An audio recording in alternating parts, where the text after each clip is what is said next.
Welcome to Purpose Driven Church for Unificationists, Day 35. We're continuing the chapter on how Jesus attracted crowds, and we've been talking about how what are practical ways in which we can attract people and make people feel wanted and welcome in our church or in our communities. So the next section is called Accepting Without Approving. The idea is that we are called to accept and love unbelievers without approving of sinful lifestyles. So when we look at the Bible, we look at Jesus' example. He loved people and he accepted people where they were at, even though he didn't necessarily approve of their lifestyle, but even sometimes defending them and not having a hard time to spend time and associate with them. It says he publicly defended of the dignity of a woman caught in adultery, even though he didn't minimize what she was doing. He talks again about fishing. So many references to fishing. He says that if you want to catch a fish, sometimes if you just kind of try to directly pull them in, just pull, then the line will break or the pole will break, and you'll lose the fish. However, sometimes you have to give it a little bit of slack, give it a little bit of wiggle room here and there. Pull it in, let it go, pull it in, let it go. Eventually it comes in. So he says the same is true in fishing as for people. Sometimes you need to give unbelievers some slack in order to reel them in. Don't hit them over the head with everything they're doing wrong. A lot of their sins will be dealt with after they come to Christ. So at Saddleback, they have different standards that they apply to members of the congregation and people who are just visiting.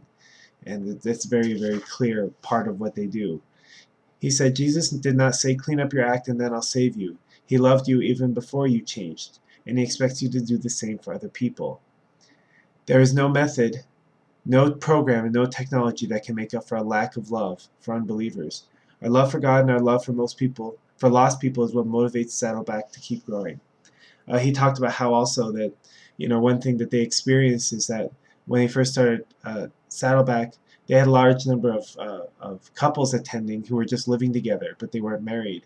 But he said that after they went through a process and after they, were saved and received Christ and all these things, then many times they asked to be married. He said even they had some people who were living together for 17 years, but as soon as they came to Christ, they wanted to be married. So, it was really kind of a testament to what they were trying to do.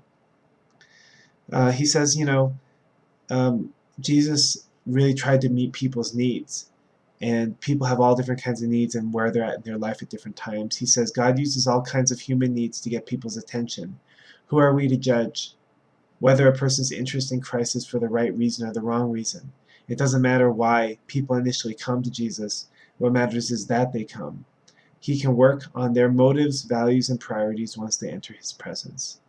So I think this is kind of dealing with this idea that, we'd like people to have the best kind of motivation, best reasons for wanting to come to church or whatever, but we should just be grateful for the fact that they walk through the door, that they're even interested, that they even want to know, and just work with people where they're at. Like, let go of our ideas of the perfect person and just appreciate that a person is interested at all.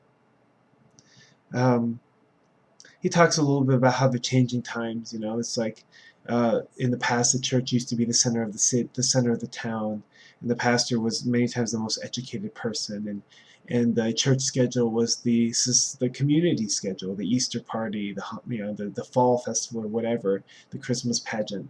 But he says times have changed and you have to compete now with many different sources of entertainment and busyness in life. And you can have a huge church next to a freeway and 100,000 people go by it every day and no one will notice it. He says the only way a church can capture the attention of the unchurched today is by offering them something they cannot get somewhere else. So once again, meeting people's needs, right? And they take that really seriously. For them, it's written into their bylaws that the church exists to benefit the residents of the Saddleback Valley by providing for their spiritual, physical, emotional, intellectual, and social needs.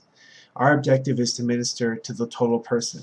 And what they're saying there is not just the spiritual side of things, not just giving the sermons or teaching, in our case, a divine principle, but ministering to the whole person or the whole family, the whole couple.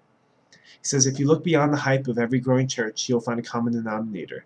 They've figured out a way to meet the real needs of people. A church will never grow beyond its capacity to meet needs. If your church is genuinely meeting needs, then attendance will be the least of your problems. You have to lock the door to keep people out. It kind of reminds me of what I hear about business many times, the idea that businesses, the successful businesses, are the ones that meet people's needs. He says, are there any universal needs that exist among the unchurched? I believe there are. Regardless of where I've traveled, I've found that people feel the same emotional and relational needs. This include the need for love, acceptance, forgiveness, meaning, self-expression, and a purpose for living. And he just goes on to say that, meeting people's needs is the best testament of a successful church. If someone comes to your church or someone is a member of your church and you change their life, you meet their need, you help them in an area in their life that they were really struggling in, that's the biggest testimony. That's the best advertisement for your church. If you have people like that, they will naturally tell other people about what you have, and naturally people will be drawn to a place that can help them, can support them in their life journey. He says, each time your church meets someone's needs, a good rumor about your church begins traveling the interpersonal network of your community. When enough of those good rumors get spread around, your church will begin attracting people no visitation program could possibly have ever reached. All right, well, that's it for today. Thank you. See you.